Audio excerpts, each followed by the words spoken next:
the Bloomberg poll, take us inside the poll.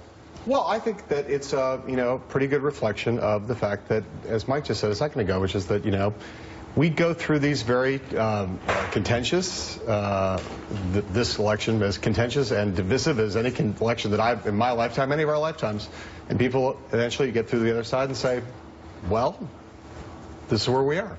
Let's go forward and try to make the best of it. Even for the people who are most adamantly opposed to Donald Trump, they're kind of like, well, got to move forward. Got to move forward.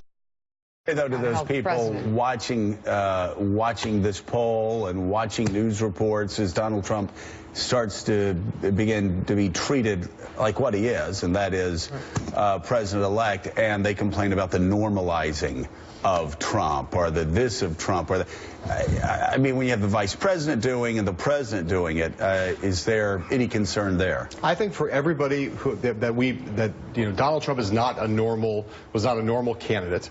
And the questions about the democratic norms, values, things that we care about in this country, everybody should hold Donald Trump to the most exacting standards. And yet he's going to be president of the United States. And that is the ultimate normalizing force. It's not about the press. It's not about Democrats. It's not about critics. He's going to sit in that big office. Right. That's going to normalize him, whether you like him or not. Yeah. I think it's time to get past the tweets and everything that the news media focuses on each and every day with Donald Trump. Again, I hearken back to the dinner last night celebrating the life and the legacy of Robert F. Kennedy, and people walking around today. I get it. I understand it. The fear of the future and a Trump presidency. I do understand it. Yes. And there's legitimacy to it, but I would just remind people, I'm a little older than some people. 1968 was an absolutely horrendous year.